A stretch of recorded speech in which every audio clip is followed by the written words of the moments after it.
Terima kasih Anda masih bersama kami dalam program Majelis Sore, Majelis Kita Semua. Guru dan murid, tentunya dua orang, dua profesi, dua situasi yang kemudian juga sering dan sudah pasti kita semua mengalami akan itu semua. Bahkan tadi disebutkan, bahkan yang kemudian juga mengajarkan satu huruf saja itu kemudian dianalogikan layaknya menjadi seorang guru. Dan kedekatan seorang guru dengan murid harusnya layaknya kedekatan antara seorang ayah dengan seorang anak.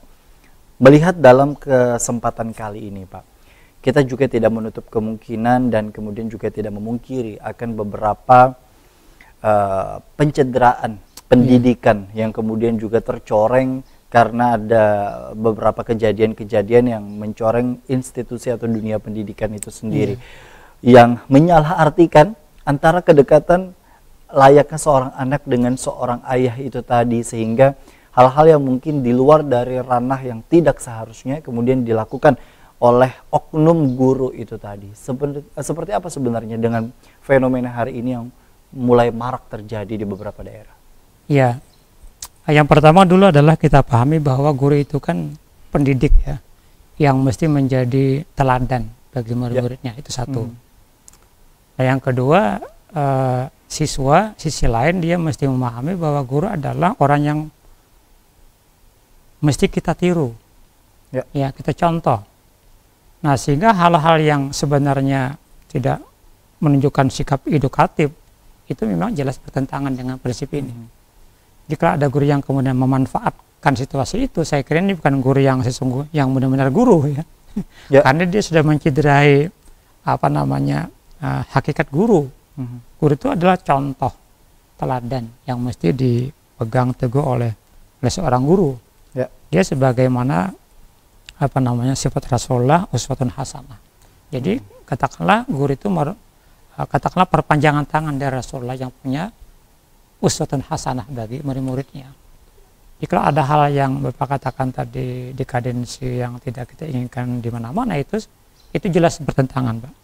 Bertentangan dengan apa yang kita inginkan sebagai guru. Karena bagaimanapun hubungan guru murid itu adalah hubungan yang edukatif, bukan yang destruktif, bukan yang malah menimbulkan efek negatif. Baik. Nah, yang justru adalah bagaimana tumbuh kembangnya akhlak, pengetahuan, sikap positif pada anak didik, bukan sebaliknya. Bukan memanfaatkan kedekatan itu sendiri bukan. Untuk kemudian juga pendekatan-pendekatan yang di luar dari konteks pendidikan, gitu, benar. Ya. Artinya dengan kondisi seperti itu, apalagi juga dengan hadirnya kita Indonesia sebagai negara hukum, tidak salah rasanya kalau kemudian juga korban ini melaporkan akan kondisi seperti itu. Karena memang kalau kita bicara mengenai Rasulullah saja begitu, guru bagi semua umat, rasanya kita melihat contoh yang betul uswatun hasanah untuk kemudian juga memberikan contoh-contoh dan teladan, terutama pada saat penyiaran agama Islam begitu, lalu kemudian juga memberikan hal-hal yang kemudian juga sifatnya amanah, dan bahkan kepada pesan-pesan yang sampai hari ini kita aplikasikan dan berimplikasi terhadap akhlakul karimah. Dengan kondisi seperti itu, sebenarnya sejauh mana, Pak, peranan dari seorang guru untuk mencerdaskan murid, tapi di tengah situasi dan kondisi yang hari ini rentan terjadi kewaswasan bagi seorang murid akan kedekatan-kedekatan yang mungkin dianggap risih begitu untuk mereka bisa lakukan secara baik, apalagi bagi seorang guru dan seorang murid yang berbeda begitu secara gender. Iya, jadi kalau kita kembali ke undang-undang guru ya, ini dalam pengertian formal, Pak ya. Guru itu kan punya 4 kompetensi utama. Ya. Yang pertama adalah kepribadian. Dia punya integritas yang tinggi, katakanlah punya akhlakul karimah. Seperti itulah kira-kira. Yang kedua adalah kompetensi profesional. Dia mesti memegang teguh bahwa ini adalah profesi yang mesti kita jalankan secara profesional. Artinya secara bagaimana semestinya seorang guru. Yang ketiga adalah kompetensi pedagogik. Jadi dia punya kemampuan untuk mengajarkan itu seperti apa, terkait dengan strategi, metode, dan lain sebagainya. Keempat, kompetensi sosial. bagaimana dia seharusnya berinteraksi dengan siswa dan orang masyarakat luas. Dia mesti memahami itu dulu. Kalau ingin dia betul-betul menjadi guru profesional gitu. Jadi tadi kepribadian, kemudian juga profesional, kemudian pedagogik sama kemudian pendekatan sosial. Bahkan kalau guru agama secara lebih spesifik itu tambah 2 lagi, yaitu spiritual dan kepemimpinan.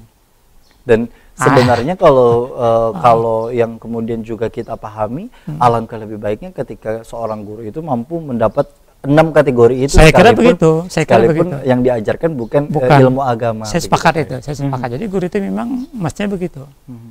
Ada spiritualnya juga, ada kepemimpinannya juga. Inilah yang kemudian bisa membentengi dia dari hal-hal yang tadi Bapak katakan sebagai bentuk katakanlah misalnya kekerasan ataupun pelecehan seksual dan sebagainya. Dan kemudian juga sebagai kontrol Pak ya. Untuk kemudian juga pada saat proses pembelajaran dan pengajar itu suasananya betul-betul nyaman dan kemudian juga antara seorang guru dan seorang murid ingin memberikan dampak yang kemudian juga atau feedback yang kemudian juga begitu baik. Nah kalau bicara mengenai seorang guru, muridnya ini sendiri seperti apa kategori yang kemudian juga dikategorikan untuk seorang murid yang memiliki adab-adabnya dalam perspektif Imam Al-Ghazali. Saya kembali kepada pendapat Imam Al-Ghazali ya. Saya bacakan secara singkat saja redaksi beliau yang terjemahnya adalah sebelum belajar seorang murid hendaknya terlebih dahulu memulai dengan mensucikan hati dan sifat-sifat kehinaan sebab proses belajar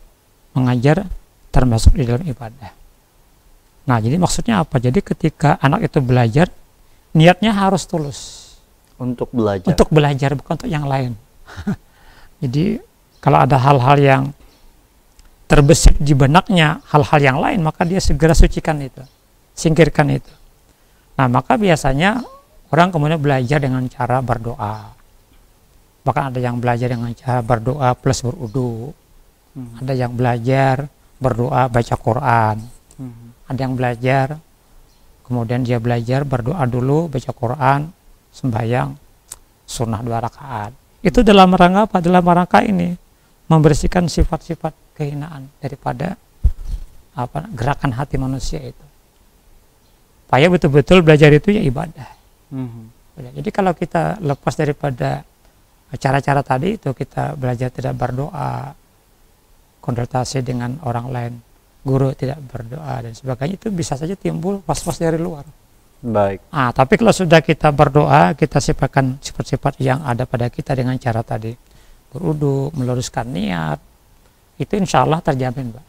Baik, itu yang kemudian juga menjadi harapan Pak ya, dengan kondisi seperti itu. Tapi kalau bicara mengenai seorang murid ini sendiri, adakah kemudian lanjutan yang tadi disebutkan? Ya, nah ini yang kedua penting saya sampaikan ya. Jadi yang kedua adalah murid hendaklah mengurangi keterikatan kepada kesibukan dunia. Ini bahasa Ghazali begitu ya. Dan menjauh dari keluarga dan kota tempat tinggal. Ini saya kira dimaknai bisa 2. Bisa pertama begini, bisa maknanya adalah konsentrasi. Fokus kepada belajar. Fokus kepada belajar. Ketika belajar kita fokus. Ya, fokus belajar. Jadi jangan sampai hal-hal di luar itu mengganggu kita belajar. Maka belajar itu biasanya ada menggunakan kelas kedap suara itu kan, supaya dia bisa fokus ya. Jangan sampai ada suara-suara di luar yang mengganggu dia belajar. Nah, yang ketiga ini penting juga saya sampaikan, hendaknya murid tidak bersikap sombong kepada orang yang berilmu dan tidak bertindak sewenang-wenang terhadap guru. Nah, ini terjadi sebagian. Baik. Anak-anak kemudian merasa lebih pandai daripada gurunya. Karena dia belajar di Google, belajar sendiri, kemudian dia merasa arogan, kemudian bahkan bertindak yang tidak wajar kepada guru-gurunya. Ini saya kira penting juga kita sama-sama camkan, jangan sampai kemudian kepintaran murid itu justru membuat dia merasa lebih di hadapan guru-gurunya. Itu yang kemudian juga menjadi kuncinya. Karena terkadang ada beberapa hal yang pertanyaan para siswa atau kemudian juga ini sifatnya itu bukan untuk menambah pengetahuan tapi bahkan menguji, bisa begitu. Mengetes ya. Bisa ngetes gitu ya. Jadi dengan kondisi seperti itu yang kemudian juga harus tanamkan. Ada beberapa poin tadi kemudian juga disebutkan dalam perspektif Imam Al-Ghazali. Kita akan dengarkan lanjutannya seperti apa usai jeda. Tetaplah bersama kami dalam program Majelis Sore, majelis kita semua.